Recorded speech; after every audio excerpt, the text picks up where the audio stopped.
And we are back. I don't want to make this intro, this like pre-intro too long,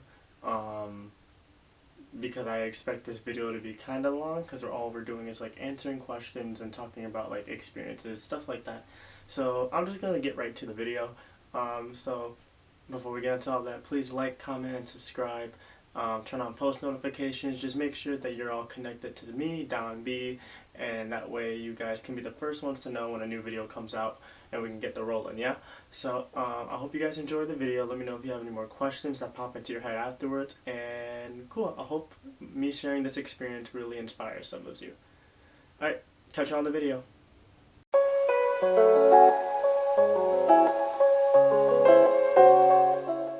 What's up guys, it's your boy Don B, and we are back for another video. So today's video is gonna be about my experience as a BTS backup dancer, and so it was a crazy like experience in its own. Like, it's hard to believe that I actually went through that, and it was only like a week worth of experience, but it felt like so long. It felt like going through like a summer camp kind of thing. So I'm gonna just explain all of that and how that went, and yeah, I posted on Instagram asking for any like questions, like specific stuff that you guys may have had, and a lot of you guys answered. So a lot of you guys asked like similar or the same questions, so I won't like call out specific names. I'll just go through the list of questions and caption, you know, what question it was in the video and stuff like that. So I didn't have the questions pulled up. It's somewhere in my phone. I really should have had this list pulled up earlier, because now it's like awkward. First question: how did I get this opportunity? That makes sense. That's a normal question to have. Oh no. I got this opportunity through my friend, actually. I don't even fully know how he even got like that opportunity to basically like some form of like chain of command thing. This person I think was in charge of finding male backup dancers for BTS, because that year of the concert, this year being last year in 2019 when they performed at Chicago Soldier Field, I probably should have said that earlier, but they were going around every stop taking dancers, just like they took Korean dancers, like their own dancers from Big Hit, and then they took they got dancers from like the area that they were performing in. So if they went to New York, they got dancers from New York. If they went to LA, they got dancers from LA, also mixed in with their Korean dancers, so on and so forth. So my friend, I think this person was in charge of finding male backup dancers in the Chicago area, and I don't think they really knew much people, because it's easier for other places because you just pick like a dance crew, especially for people are gonna hate me for not knowing how to say this. Is it Dionysus? I believe Sienna Lalau made that dance along with someone else, so her team, The Lab, got to just perform with them. So that's easy, finding a backup dancers when they were in California, when BTS was in California. But for Chicago, it's harder because none of us here made any of the dances. So you have to actually search for dancers, and I guess the person didn't really know anyone, so they asked my friend, who then reached out to a bunch of dancers that he trusted and that he knew would could perform for that big of a crowd. Also, he reached out to like people that really enjoy like not only dancing but that enjoyed K-pop as well. And so I was in the middle of class. I remember me being in a big lecture hall at college, and all of a sudden I just get a text like, "Hey, what are you doing on this day?" And I'm like, "I think I have like my kids' recital that day, like my kiddos that I teach." He's just like, "Oh, like, are you busy? Can you miss it?" And I'm like, "I don't think I can miss. I don't think I can miss it." He's like, "Oh, I wanted to ask if you want to perform for like BTS," and I was like, "Bro, you're joking." And he's just like, "Nah, I'm not." And I'm like, "Yeah, I can work something out. I can come. I can do it." And so, on that spot, like literally, I wanted to scream so loud in class, but like I'm in class, so I didn't. But I like literally called my friend right afterwards, and I was just like, "Hey, yo, something big just happened, and I can't tell you yet, but it's crazy." And then so I basically got my I got the opportunity through my friend, who just happened to not happen to know of him, but like I guess like, you know, like I'm a really big fan of K-pop. I was working really hard in the community. I mean, other people are too, so don't get me wrong. But I guess he really just wanted to pick me as one of the people just because of how much I like K-pop and how close I am with everyone like that was also dancing with BTS that he picked and everything, and so that's how I got this opportunity. I know that's kind of vague, but basically I got it through my friend Ping, who was looking for dancers to help out for BTS. How was the practice for the show? What was the process of practicing for the show and the hardest part of all this prep? Okay, so the practice for the show basically went very, I wouldn't say minimal, but very, what's the word? English. It was very much centered on us. Like, they gave us a lot of responsibility. Basically, they sent us the practice videos of the Korean dancers they brought. Some of them were in the practice videos teaching how to do the piece, but basically doing a very quick walkthrough of what specifically we had to do on stage as backup dancers. So not actually like the dances themselves, but like the backup dancer specific part of those dances, because we do slightly different stuff. From that video, we had to just basically learn. It was mirrored. It's basically like learning a K-pop cover. So they did it full speed. They did a tempo, and then they did one run through. They sent 2 videos of the same song. Well, one was tempo, and then one was slowed down, like walking it through without music. And so basically we had to learn it that way. Learn it like literally like learning a K-pop cover. And so it wasn't new to me. Like, I was just like, oh, this is easy. So basically what we did as backup dancers, we all watched the video, we all tried to learn it. During a week straight, I think we met up in the beginning of the week, we met up and we just practiced together. We just practiced and cleaned ourselves so much to the point that, you know, like we looked together, really unified, because we wanted to be prepared when they flew over, because we didn't really practice together. I think we only practiced together for like 2 days, like the Korean dancers and the Chicago dancers. And so the other days of that week, I think it was like 4 days, we just met up. 4 or 3 days we met up and we just practiced together, because we learned it. We learned it on our own. Most of us. Some people still learned it, but still were having like a lot of problems with certain parts because it wasn't like clear. And so like what we did is that whoever like learned it or felt the most confident just taught that part. I think I had to teach idol, which was kind of scary, because if any of y'all are watching this, I look up to all of you guys that were in like that BTS practice, so that was terrifying for me, because I'm used to learning from you, not the other way around. So that was the process. It was like they sent us videos. I think we had to learn like 3 or 4 dances, and we learned it on our own. Watched it like literally like a K-pop cover. Met up and cleaned ourselves together at the studio, and then again those last 2 days before the concert. So let's say the concert was Friday and Saturday. On that Wednesday and Thursday, the Korean dancers flew in. When they flew in, we met up at a bigger studio, and then at that studio, we formatted together. And so they're placing the dancers how it would be like if we're on stage, like mapping out like, oh, this is where you guys have to run down, this is where you're gonna have to wait on the sides, it's gonna be a little bit like this. And then we kept drilling, we kept cleaning, we cleaned so much. They're just like, oh, this part isn't right, do it again. Do the same part again. Guys, you still aren't doing it right, do it again. Like this part of idol, like we cleaned this for a while. What is this, Guala Guala? I think it's called the Guala Guala. We cleaned it for a while. But overall, like the process was relatively smooth, a little bit stressful, but and a little bit like fast paced. But I like that because like we had a job to get done, and so it was like the experience of actually having to, like, if I worked at Big Hit, if I was a dancer at Big Hit, this is how like the process goes. It's like, okay, you go here, you go here. All right, now you must go here. Like it's like instantly, like you just have to know what to do.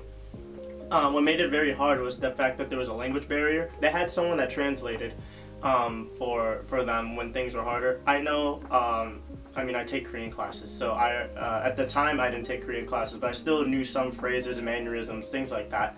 And so it was a little bit easier specifically for me to kind of understand what was going on or what they were saying. Even the Korean dancers like had problems like fully talking in English to us. So we tried our best to still communicate, tried our best to still get along with them, because like we're all cool, we're all dancers, and it's really dope that I get to meet them, like, cause I literally see them in videos like behind me, and then but it's just like then I actually got to meet them in person, and that's really cool. And so hardest part of the prep, formatting was probably the hardest part, just because the communication barrier made it kind of harder to understand things, and then we weren't really given specific spots. It was like, oh, if you're on this side, okay, just go here, you go here, you go here, and then you guys are over here, just go there, and then they adjusted it from that. And so it's not like we were assigned specific spots until once we got there was when we got our spots. And so it was stressful kind of trying to adapt everything on the spot. But I mean, we're dancers, we have to do that, we have to be used to that. But that was probably low-key the hardest part. And then a second, I guess like there's two parts to the hardest part. The second part would be like the day of, which I'll get into more later, but we don't practice with BTS until the performance day. So, which meaning like that Friday and Saturday. I think it was a Friday and Saturday. Yes, probably.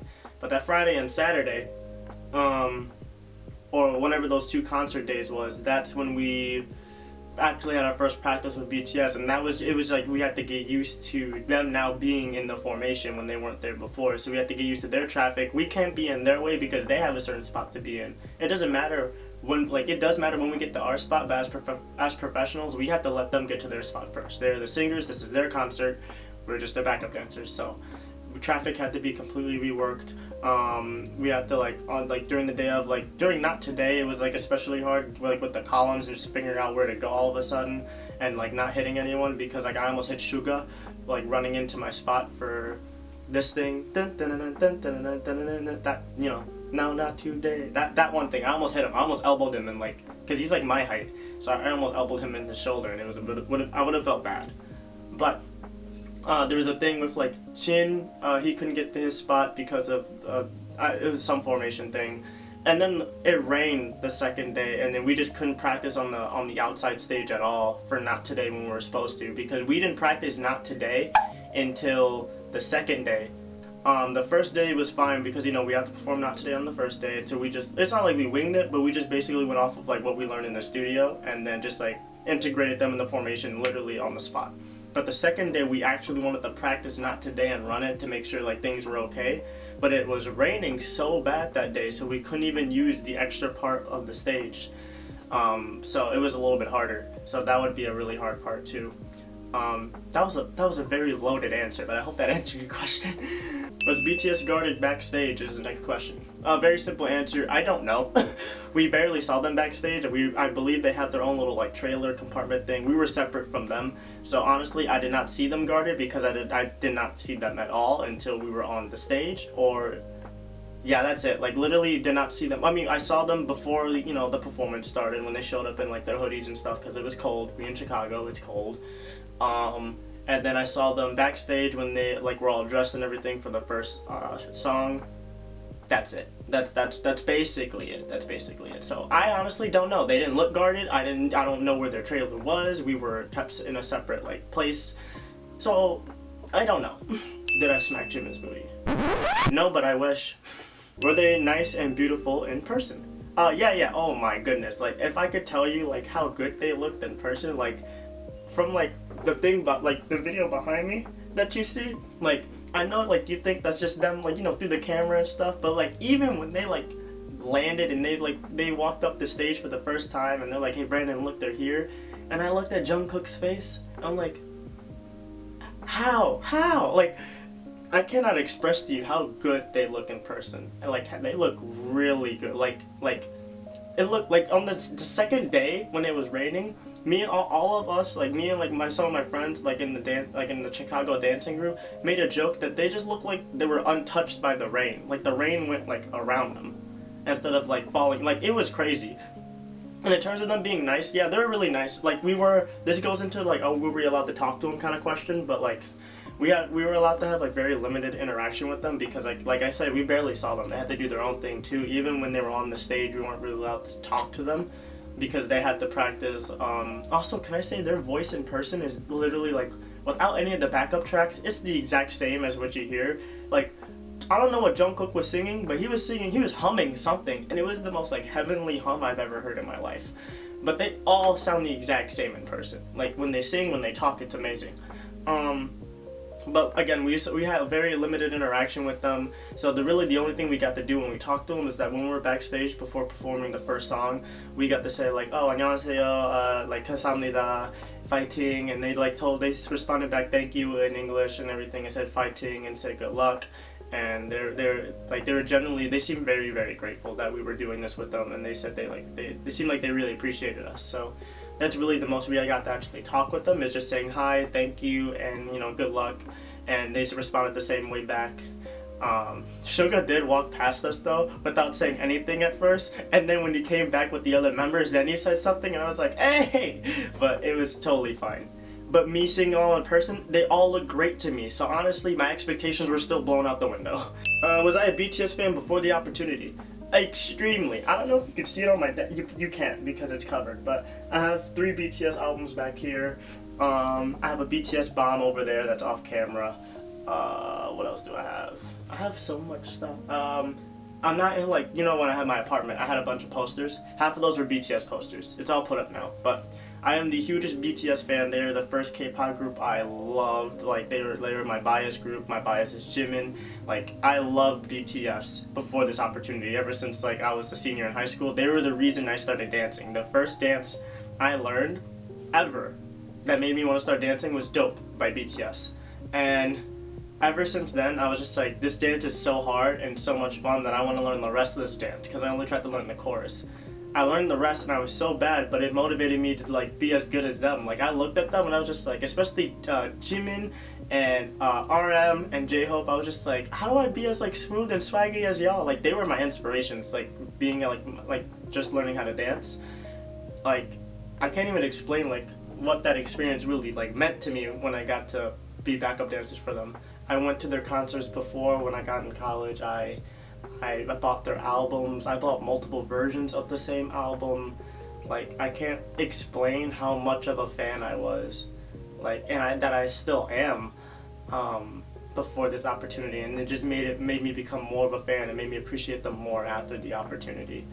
I guess I don't tell a lot of people, like, what was, like, my dream, like, of being a dancer, because, you know, we all, as dancers, we all have, like, a goal, or, like, we strive for something, and I always say I want to help people. My biggest, like, physical dancing goal when I first started off dancing was to dance with BTS. And so being able to do that, like, I always tell people, like, my close friends, like, when we talk about it, like, I'm just like, I've lived my dream. Like, I'm done. I've done it. Like, I literally don't know what else to do, because I didn't even think I would actually be able to do this. And I definitely didn't think I would do it at the age of 21 at the time. So it's like, was I 21? Was I 20? Yeah, I was 21. I was 21.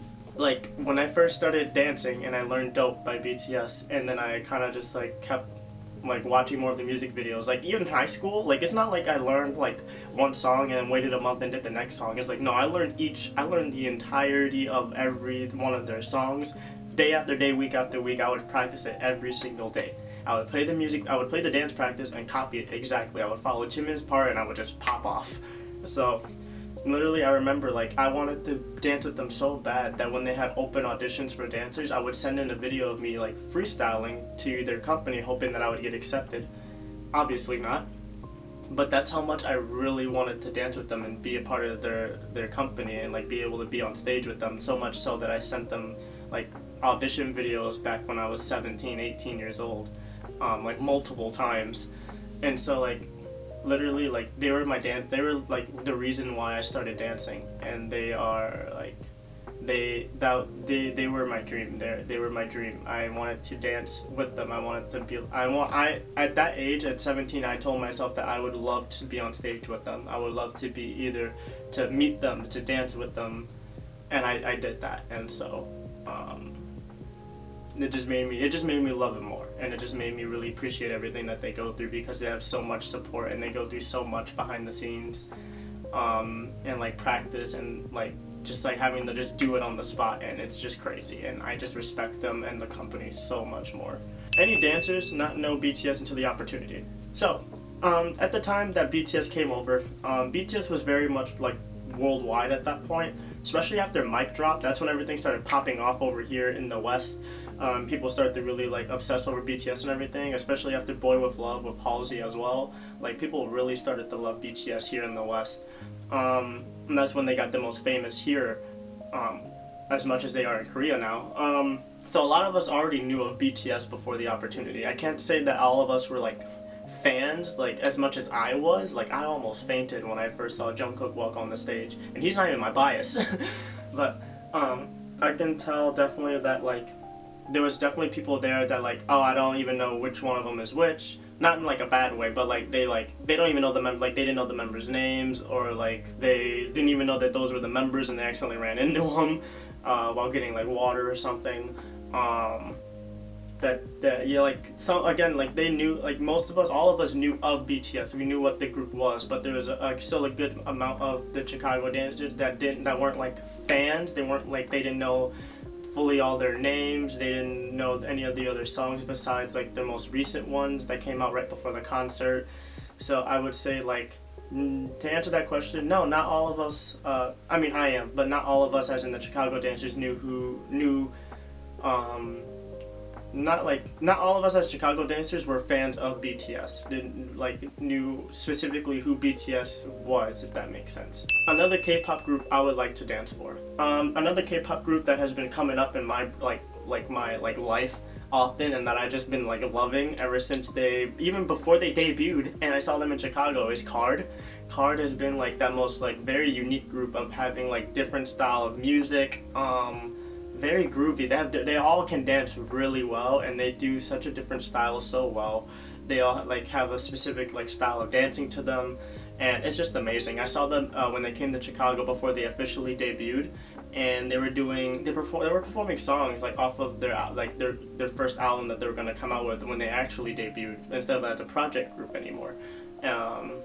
And that was the album with Ola Ola in it, and that like seeing it like first there at the Chicago concert, man, they were crazy. They were popping off. They were doing dance covers too to other like English songs. It was crazy, and it just made me love them so much more. And then as now seeing them, like everything that they've done, everything that they like provided and like came out with, like I just like they're so cool, and I don't even know like what to really like how to put like my appreciation and my love for them into words. Like, even people know that, like, I see, it looks like people that know me or that like hear the music I listen to. I've been listening to KARD a lot more than BTS recently. Not in a bad way, but for some reason KARD's just been pulling up a lot. Like Red Moon, I don't know what y'all did with Red Moon, but like they popped off in Red Moon. The dance, the song, the entire like little mini album, it was crazy. And then when Gunshot came out, that was also crazy because like Gunshot had to grow on me at first.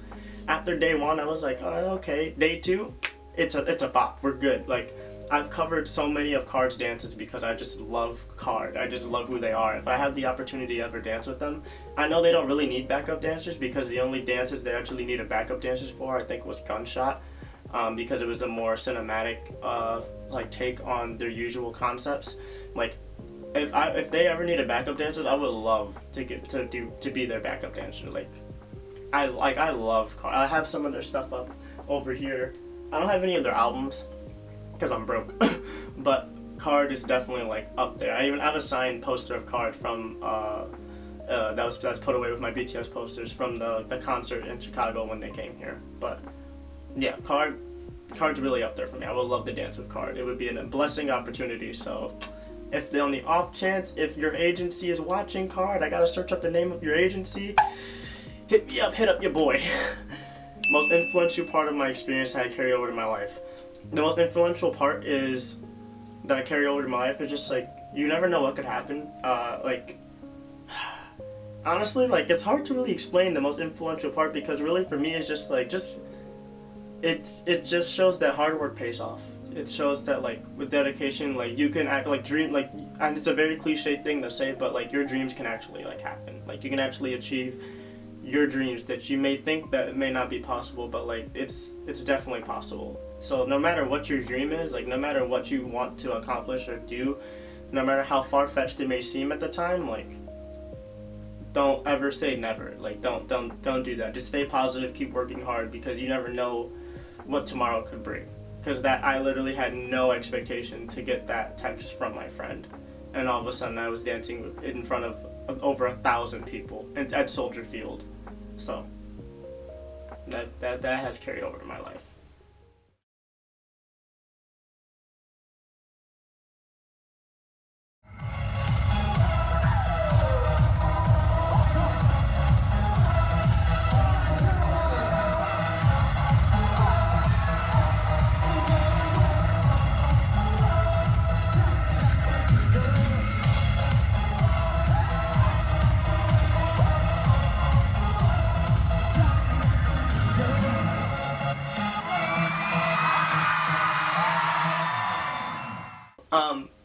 I I don't want to make this video too long. That's all the time we really have for today. If you have any more questions about my experience, I know I couldn't go super into detail. I don't want to make this video too long and too like not boring, but you know, I want you guys to still be interested in everything I have to talk about and not have this video drawn on and on too long, and it's not good for the YouTube algorithm in the first place. So if you have any more questions, either comment it, send me a DM on Instagram, Twitter, anything. I'll just answer you straight up. It's not like I'll hide anything or whatever. So just let me know if you have anything you want to talk about, if anything I didn't touch upon. And yeah, I'll catch you guys in the next video. Hiccups. Okay, anyway, thank you so much for watching. It's been your boy DonB. Peace out.